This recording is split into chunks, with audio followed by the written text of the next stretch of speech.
Hello and thanks for joining us on episode 26 of VIP Boxing's Bell to Bell podcast. You can watch us on VIP YouTube or search for us on Spotify or iTunes and have a listen. If you can leave a comment, particularly on iTunes, that would be fantastic. I'm Steve Lillis and my co-host, as always, is with me, John Evans. Are you okay, John? I'm good, Steve. How are you? Yeah, I'm good, mate. Impressed by your haircut. Very special guest this week, a big-name boxer who faces, and I'm sure he'll admit it himself, a massive task on Friday, April the 30th, live on BT Sport when he challenges the incredible IBF World Flyweight champion, Moruti Mthalane. It's the one and only Sonny Edwards. How are you, Sonny? Yeah, all good. I mean, camp's nearly over now, so yeah, I'll be better on the 30th of April, that's for sure. You always said you wanted the best. You've always asked for this fella who's the number one with a ring. He's been a champion since you were a little boy. He's been around, and he's showing no signs of declining, and you've got him, haven't you?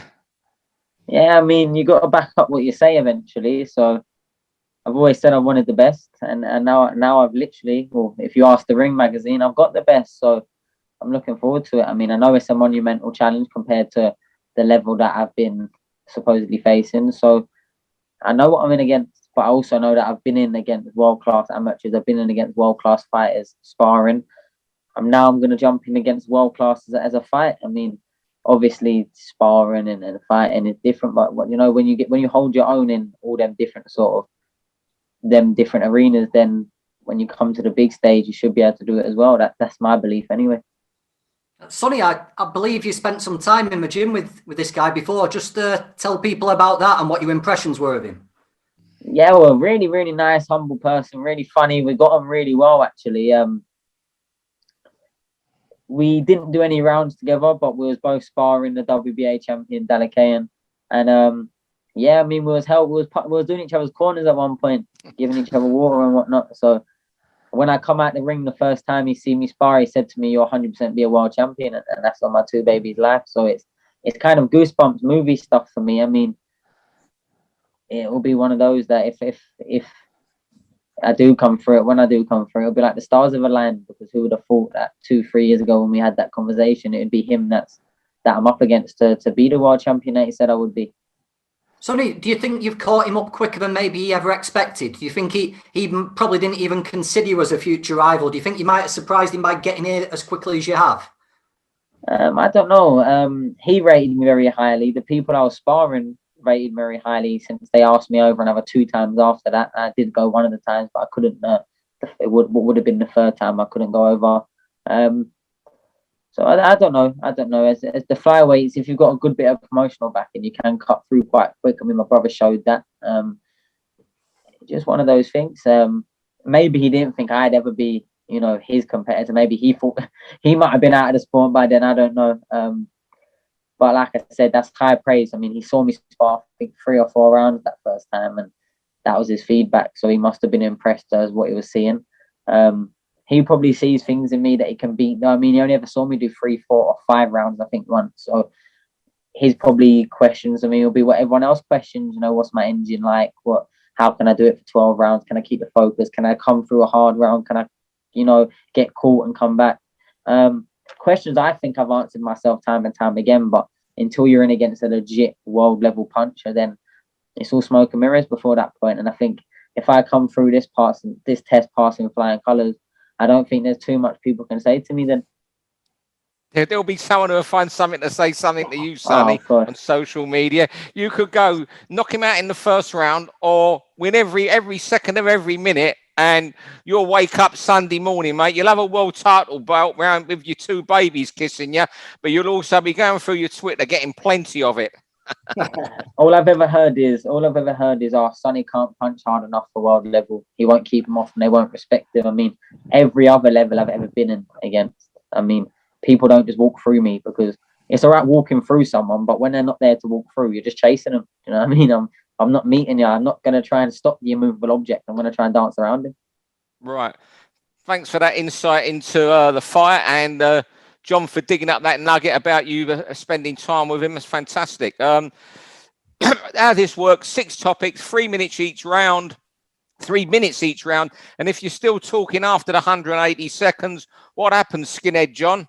Yeah, we need this today with Sonny, I think. Sonny? Yeah, you might need it. And I'll still probably keep going over it. This will be the easiest. Taken off. 26 shows. This will be our easiest, John. You'll have your voice afterwards, everything, I promise you. Round one over to you, John. Missing in action. Yeah, when all this lockdown started and the pandemic, we were worried that we might lose generations of young boxers, be it amateur or be it young pros, because there wasn't opportunities. But I was just looking through BoxRec over weekend, and the biggest names in the sports, all the schedules are blank. I know some people are in negotiations like Usyk and Fury, but Lomachenko, Wilder, Inoue, Spence, Crawford, they've got nothing on the books. Teofimo Lopez has got his mandatory coming up. I just wonder if we're going to see a full generation of elite fighters' primes maybe pass them by. I know some guys have earned enough money in their careers where they can afford to maybe just fight once every 18 months and then bide the time and see what happens with the crowds. But I just think the sport could really do with these elite guys really getting back out there on the screen, show people what they can do. Not every fight has to be a super fight. If you look back through history, people like Duran, Chavez, they used to fight non-title fights, 10 rounders, 8 rounders. Let's just get these guys out, stay active, stay on weight, stay relevant. And then when the crowds are back, it's an easier sell. I just hope we don't miss the primes of some real top guys. I mean, what the problem is, though, when you get to a certain level and you're used to earning a certain amount of money, you're used to the ticket gate. You're used to 10, 20,000, some of these people, 70, 80,000 people paying tickets there. And once you've fought, I don't know, a this level fighter for a this level purse, it's then hard to take a pay cut to fight in the fights that people are asking you to fight in. So a lot of these big fighters would just rather, all right, I'll stay benched, I'll stay fit, I'll stay sharp, I'll stay ready in the gym because they're training full time. And when the crowds do come back and they can make that fight, there'll be even more of a demand for them. They'll probably end up getting more money because they've been out of the ring, because the demand for that fighter, people want to see him in. I mean, I've been still disappointed that Inoue and Casemiro never happened. I mean, I'm seeing that Casemiro versus Rigondeaux is getting whispered about happening. I'd be all over that fight. But it's just hard for boxers, because when you see it to a point that we risk our life through every single camp for every single fight, once you sort of get to your benchmark of what you deserve to be paid or what you're getting paid, it's then hard to take that drastic pay cut just to sort of make it nice for the fans. I mean, it's hard to swallow, but at the same time, it's people's livelihoods and livestock. And if you lose at this level when you're taking a pay cut, what's it then going to do in front of that? Do you know what I mean? Two brilliant examples. I think you missed out, John. What Sonny said, Keith Thurman and Manny Pacquiao, been earning absolutely incredible money. They haven't fought since they boxed each other in July 2019. And the money Thurman was about when the PBC were throwing money around for fun. And Manny's been a monster earner for the last, 10, 15 years. Yeah. It raises your estimates, doesn't it? I mean, if we look at when Adrian Broner released the offer that he got from the Zone, and then all of a sudden every other fighter in. Over to you, Sonny. Round 2 about the extra minute for women's boxing. Wait, so what was the question? And what did I say again? You said one of your ideas was giving whether they should have an extra minute in women's boxing. Oh, just because it's a question that gets asked a hell of a lot. I mean, why aren't these women boxing 10 threes or 12 threes, for example? And then a lot of people also are thinking, well, these are elite athletes at this stage. What is the massive difference? We're fighting for the equal pay, we're fighting for the equal rights, and these women I know are serious competitors. I've sparred countless top level elite amateur women, and they've always been 3-minute rounds. I've sparred them. I've never sparred them 2-minute rounds. You know what I mean? I'm talking Sandy Ryan, Lisa Whiteside, Nicola Adams, like the GB setup. And I feel like most of these girls, given the opportunity, would take the lunge to 3 minutes, because it makes it that bit more professional. There's a lot of styles where that would suit. Don't get me wrong, there is some girls that are probably happy just spending 20 minutes in the ring, but there's probably a large portion of them, the elite, the top skim, that are going to be wanting the extra 16 minutes or whatever it would be. And I think we should give it to them to a certain degree, because I think, isn't there some governing bodies that are allowing 3 minutes? I'm not too sure how it works, but I think I've seen some female 3-round fights. I'm not too sure. I might be making that up, but I mean, I feel like a lot of them were jumping, and then people would start taking their divisions a lot more seriously as well. Because when there's the sort of the old guard, the stereotypical "I don't like women boxing" fan, which it still is, let's be real, they'll look at that. Well, they're only doing 10 2-minute rounds, and it's putting sort of like a bad look on it straight away. I mean, I don't know the reason as to why they're not, and I don't think no one else does, to be honest. I think it started off with, they used to class it as medical reasons, but we know that's rubbish, don't we? I know some people say 2 minutes is better at the minute because you get more action crammed in, but I'm the same. I think women's boxing needs, if it's going to go to the next level, we get exciting fights, but you can be pretty much guaranteed you're going to get 10 rounds. I think if we got a woman who was blowing people away and stopping people, I just think it takes it to the next level. 3 minutes, I think, would make that more likely. And if you look back at this last weekend with Shannon Courtney and Ebony Bridges, maybe that fight might have had a different result. Yeah. Bridges was a tank. Definitely. Was struggling, so maybe you may get more like realistic results. I don't know, Steve. Yeah, I was going to say one of the points was Courtney versus Bridges.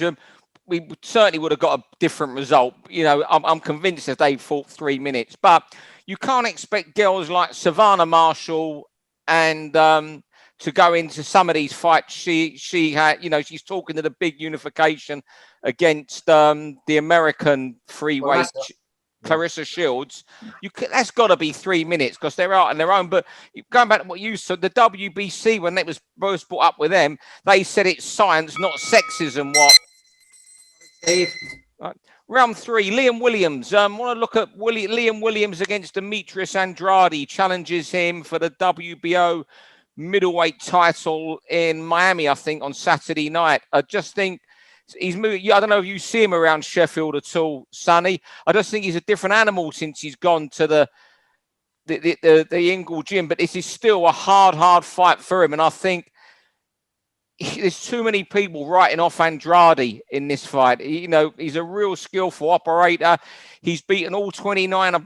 And I think Liam would have beaten all 29 opponents that Andrade's beaten. Sulecki would have been a fun, and Martin Roggianoni loses to very good fighters.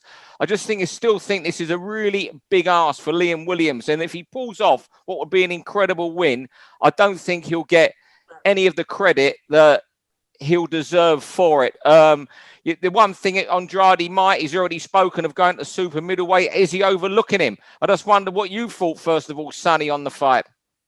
I think it's going to be a great fight, and it should be all action in the sense of that's what Williams will be trying to push for, whether Demetrius Andrade lets him. But I think that's the big question. What you said was we haven't really got enough measuring sticks really to know where this is going to fall. For me personally, anyway, I mean, yes, Liam Williams is massively improved, but until he gets back up to the level that we've seen fall short at, which was Liam Smith, who was obviously a world champion, arguably not the most, ferocious, world-beaten world champion, but a good, strong, tough world champion nonetheless. He did get beat by him. And since then, he's fought people that I think, he kind of should be beaten. Let's be real. I mean, Mark Heffron was probably quite arguably, but then really when you dissect Heffron's career, he hadn't really done anything at British level around that. That was his ballpark, where Andrade is kind of the same. He's managed to get himself into a very good position in world boxing, a world champion, WBO, but he hasn't really fought the names that would really warrant being considered an elite world-class fighter. So it's one of those kind of crossroads where a lot of questions for both fighters are going to be answered. I was always edging towards Williams, but I don't know, there's just something in the last minute that's... Andrade's a very good boxer, and a lot of the time when boxer meets fighter who just has one sort of way to win, the boxer can find 7, 8, 9, 10 different ways to win. You know what I mean? They can constantly chopping and changing. And Andrade does seem that good to be able to do it. If he is overlooking him, though, that'll be at his peril, because Williams is he's one of those angry bastards that is just going to come and you cannot slow down. You can't take your eye off the ball, because he will try and take your head off at the first minute or the 36th minute. It really doesn't make a difference to him. Anthony, perfect timing. You're a professional. Like Conor, that's what I know. 3-minute rounds. That's what I know. You got time in your head. Conor Benn this weekend, great win. And there's a lot of talk afterwards for calling out Sean Porter, ridiculous really, and Amir Khan. Make no mistake about it though, Ben's right in the middle of this British welterweight mix, and I think it's a fantastic division. This Something for everybody. You've got Ben, who's ferocious puncher. You've got McKinson, who he's going to have to earn his stripes, isn't he? You know, the way he boxes, but he's going to be very difficult to beat. Congo, you've got Crocker, a massive puncher. You've got Liam Taylor, who I believe has been guided to European title. Whichever one of these two you put together, you're going to get a good fight. And I just wondered, we see British fighters getting to world level and we say, oh, they've played the rankings game, they've not been tested, they're not ready for this level. I just wonder if somebody can come through this mix, prove themselves to be the best welterweight in Britain by maybe beating a couple of these guys, they're going to get onto that next level, really battle hard and ready for the next test.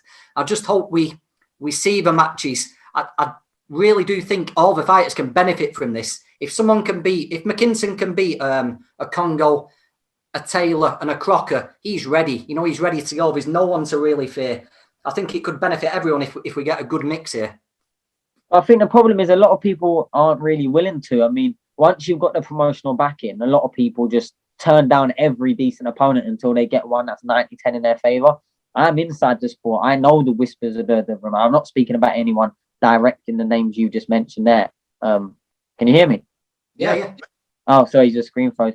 But for me, once they have the backing, they start looking down on all these fighters, going, well, what do they offer me? But what John said is right. They offer you the gut checks that you need. If you're good enough to fight at world level, you'll be beating them level of fighters. But a lot of the fighters, they're not really willing to find out. And then what happens is they get sort of overhyped, overbuilt up.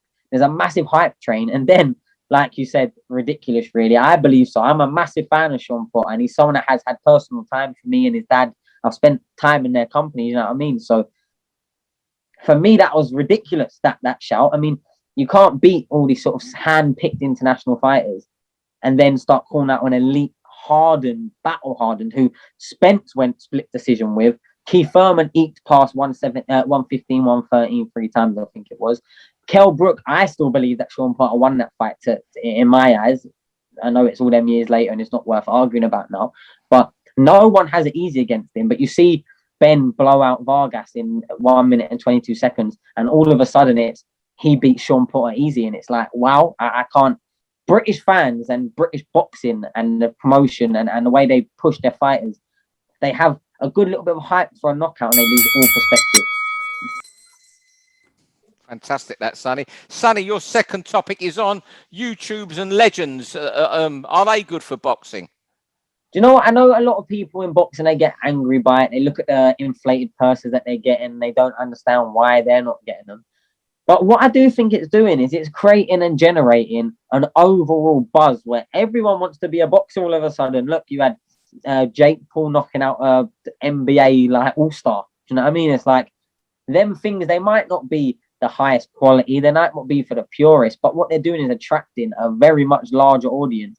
That when you do have a couple of fighters on the card or just even little spin-offs, when look, Jake Paul starts getting called out, etc., people, it attracts eyes and it attracts attention. And any fan that we can have that stops watching football as much or rugby as much or golf or American football or any sport and starts dedicating more time, more investment to boxing, the better. And I genuinely believe that in a roundabout way, all these YouTubers and legend fights is really doing that. I mean, I tuned in and watched Mike Tyson and Roy Jones, and I enjoyed it as well. Oh, it was great. Can you imagine the numbers? Joshua Fury's going to be the biggest event of the year, isn't it? Can you imagine the numbers that would do if they put Tyson Holyfield 3 on the undercard? It'd just go ridiculous, wouldn't it? Absolutely insane. And that's the effect that these guys have, you know, the name value they built up over 20, 30 years. Tyson's still one of the most famous people on the planet. And I agree. As long as these guys are matched equally, I don't really see a problem with it, as long as they pass all the medicals and everything. We said it a few weeks ago, Sonny, that the problem's going to come is when one of these YouTubers calls out a professional, and instead of a YouTuber making their name off a professional boxer, the boxer decides to make his name off a YouTuber and really cleans him out and does some damage. That's when it might all start going a little bit wrong. Yeah, but that's when we get some perspective. I think we're okay. That's when we get some. Sorry, go on, Steve. Go on, mate. You're the guest. People rather listen to you than me.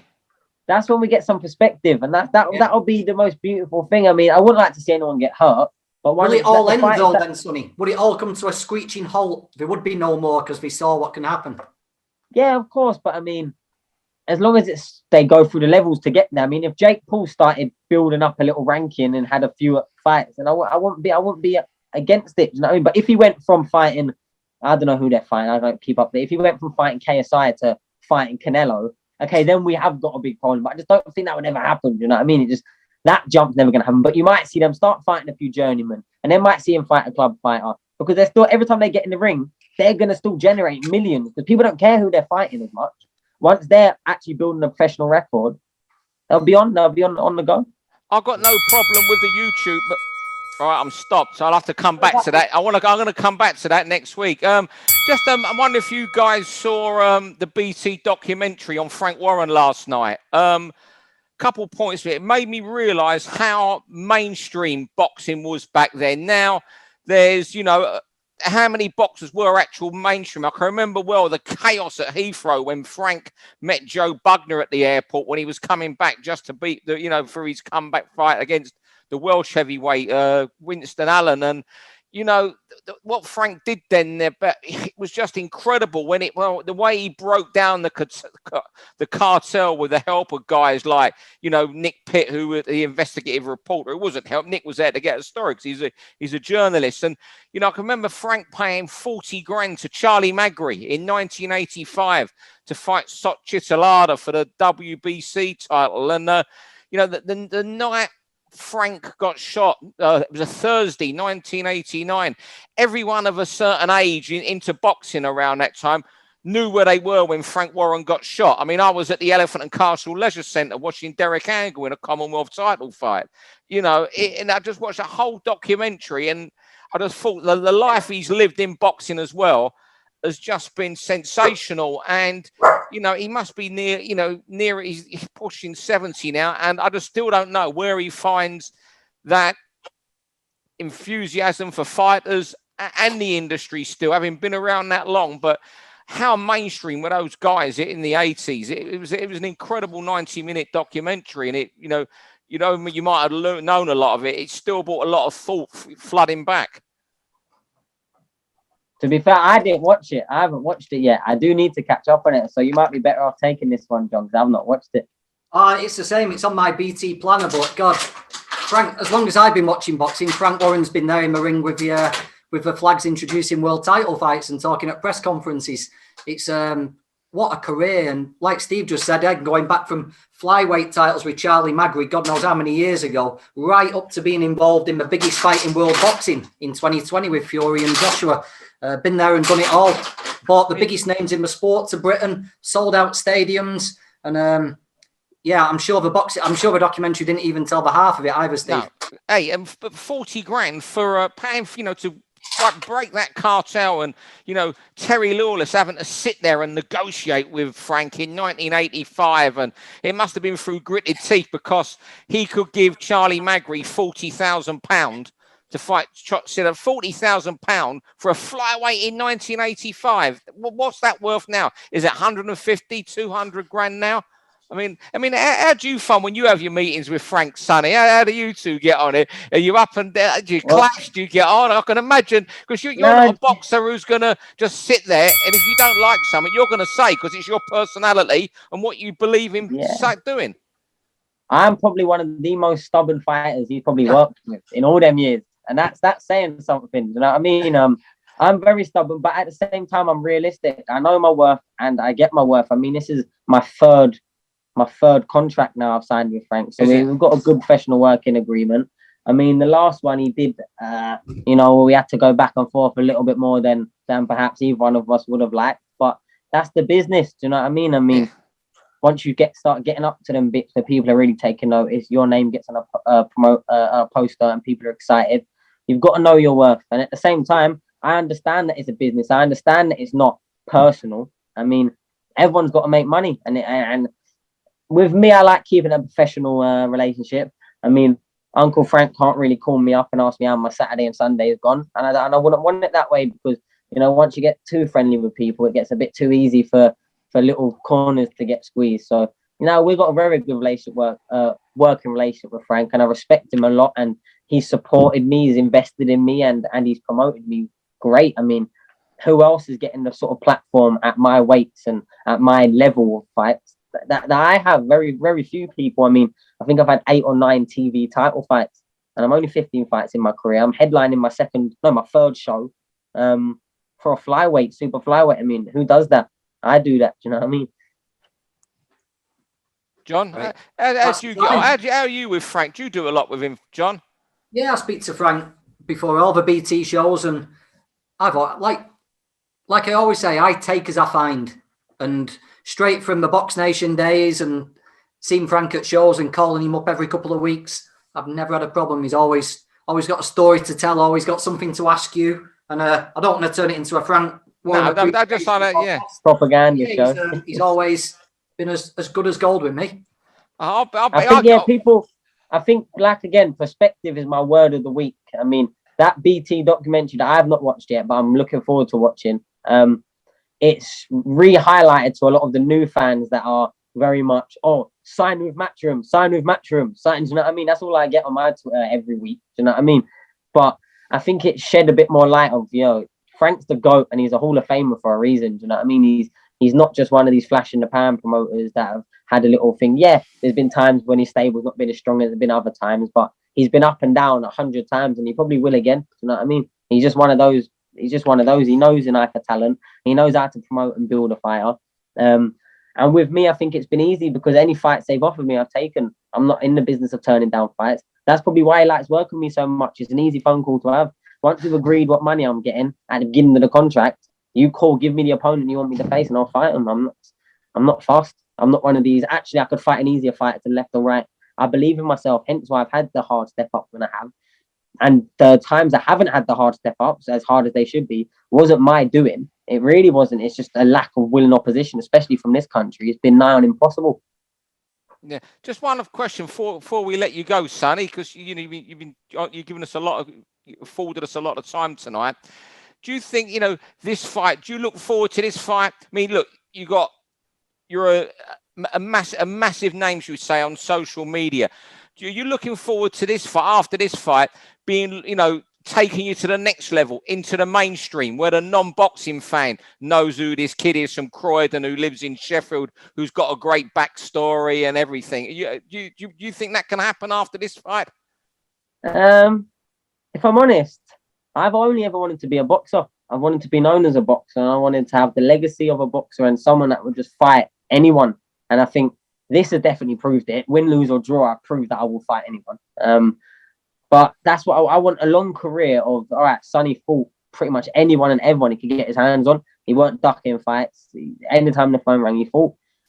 I've never wanted to be famous, Steve. I've never wanted to walk down the street and get collared and people ask for pictures. That stuff, when it does happen in my day-to-day now, makes me feel awkward. If I'm on a night out or down a bar or a restaurant with a few friends and people come over and ask for a picture, which does happen every now and then, it makes me feel a bit uncomfortable, if all the truth be told. I don't like standing around and speaking boxing to every Tom, Dick and Harry that walks past. Not my ignorance or my arrogance. I'm just a normal person that gets punched in the face for a living and a few people watch. Sometimes it's not anything I've ever wanted. I've not wanted to get pictures taken out of me whilst I'm walking down the high street because I'm a whatever list celebrity. I've never wanted reality TV shows, or it's not, that sort of thing's not in my mind. Don't get me wrong. The more people that know you, the more exposure you have, the more you get paid. It's simple maths in this game. It really is. So for that side of things, I just want to keep building up. And the more people that know me as a boxer, I do have that whole social media side of things. But if anything, that's really kind of me just venting out my personality in safe environments. You know what I mean? I have a laugh. A lot of the things I'm saying on there, I'm laughing while saying it. When people are saying some horrible things to me, I'm laughing, not taking it seriously, because I know that it's like an idiot playground for idiots to have a conversation on, and I'm an idiot. You know what I mean? Let's be real. My dad used to call Twitter twit twat because it was for twats. You know what I mean? And I have so much just sort of back and forth. I mean, I come from a school of very, very smart and quick-witted kids that the cusses that they would get you with would really cut deep because they were very clever. Do you know what I mean? It weren't just like, oh, your mum. Do you know what I mean? It was like proper getting you. Do you know what I mean? So I've always had to have that strong exterior when it comes to that stuff. And like I said, one interview the other day, if you jumped in a PlayStation party chat with me, Lyndon, Zelfa, and all Levi, and you'd think we hated each other, the things we say to each other. Do you know what I mean? So you know what it's like when you're having a laugh. You take it way too far to the extreme, and that's how things get funny. So I don't really take any of that side of things. But I don't want to be famous. I don't want to be known as Sonny Edwards, the celebrity, or see me down at red carpets and that. It's just not something I've ever aimed for. I mean, whatever comes with boxing. That's by the by. But I'll never be going out my way to try and push this sort of general public know me. They'll know me through boxing. And if they don't, then it is what it is. You know what I mean? Brilliant. Have you got another question for Sonny before he goes, John? Or you're okay? No. Well, I'll tell you what, Sonny. Yeah, just a little one, because I know Zelfa and Lyndon up here in Manchester pretty well. Known them a long time now. Yeah, you have. How good is it for you all to have come up together? You know, this little groupie of Lyndon suddenly top 5 in the world, Zelfa, Sky Sports, you getting your world title fight, and you've all done it the hard way, haven't you? You know, how good is it for you to all come up together? Yeah, me and Lyndon was having a conversation about this the other day. I mean, not too long ago, like I think I was 7-8-0 in before I got my Farag, which kind of broke me out a little bit. Do you know what I mean? But then he had to wait for Yard before he got any sort of recognition, really. And we have done it the hard way. I didn't have no debut on BT or Sky Sports. When I first signed to Frank, I was boxing at 12:30 at night on the Javonta Davies bill when no one was in the bit arena, apart from people that kind of shuffled down to watch my fight. At 5 or 6 o'clock in Belfast, and in between them fights, I was fighting on small halls, leisure centres, you know, and I never complained. I had the GB background. I had the brother that was boxing on Sky Sports and boxing fighting for world titles, and I just carved my own way out and knew that eventually I'd get to where I wanted to go. I wasn't in no massive rush to be seen as a celebrity. And that's probably why that sort of mindset of me never really wanted to be famous. I didn't care that my third fight was in a small hall promoter, a small hall show against someone, Craig Derbyshire, in Tolworth Leisure Centre. I didn't care because I didn't sign thinking I need to be on the TVs. And because of that mentality, I've got all the opportunities I've got. And then when I got onto the stage, I was a bit more ready. When I got onto the TV fights, I'd done my little groundwork and come through. So now when I'm sort of in the big stage, I'm feeling like, yes, I've earned my place here. And now Lyndon's the same. He feels like he's earned his place here. And then Zelfa come from all the small hall shows and did it, and then got to the TV platform. Admittedly, he's probably been on them TV bills a little bit longer than us. But when people sort of don't have them high expectations of yourself and they're constantly putting you in a box, well, if you was any good, we would have seen you on Sky or we would have seen you on BT already. You know, when you sort of creep in and then it comes to our first fights on the platform, the title fights, oh, you're actually quite good, you, and then you just keep going and going and going.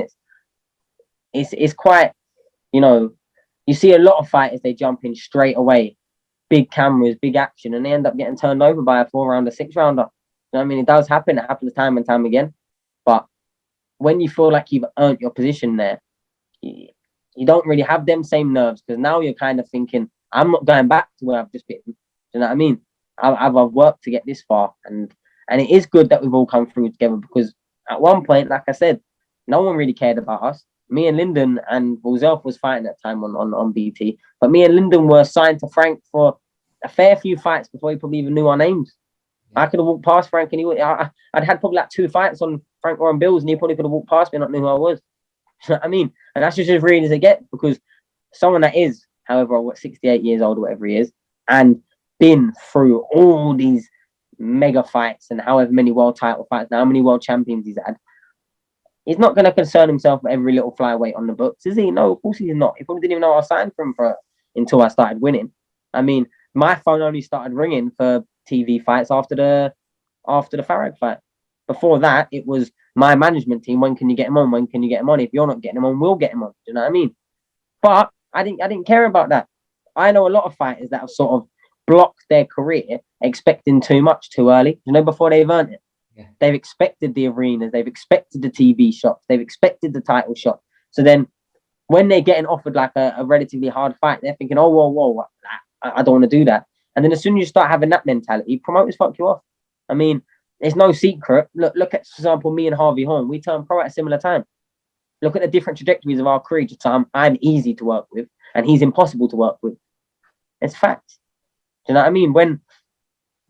If you're easy to work with, then the pros are going to want to work with you. Just like Lyndon. Lyndon waited, weren't moaning, was fighting, learning. The time he got his chance against Yard, who had been built the polar opposite way, the height way, because if Lyndon had all of his fights on BT, he boasts a very good knockout reel, he boasts a very good highlight reel and a lot of good wins, etc.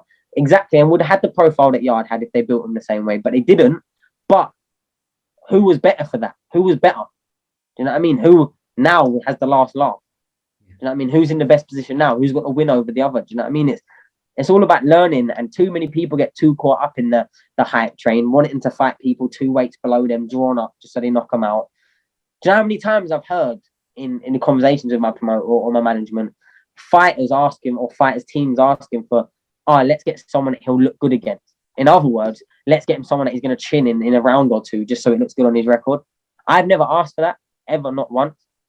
I've always asked for the harder fight. So now, when I'm about to jump in with a world champion, I'm not there 2 weeks before scratching my head thinking, do you know what? This is going to be really, really hard. It's like, no, I'm expecting it to be hard, but I'm not worried. I'm not scared about it. I'm excited for it. Do you know what I mean? Sonny, I'd love to chat to you all night, but you've got less than a minute and it's going to cut off on Zoom. Thanks very much, Sonny. Would you come on again in another couple of months? Because you've been an absolutely brilliant guest. Yeah, and hopefully I'll have the world title somewhere in shot. Definitely. Here, over my shoulder.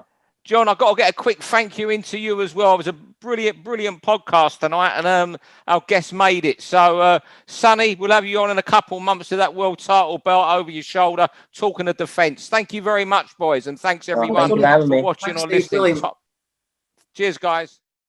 For all boxing info, news, and latest interviews, amateur and pro across the north, click and subscribe. VIP Boxing Promotions. Also, Twitter, Instagram and Facebook.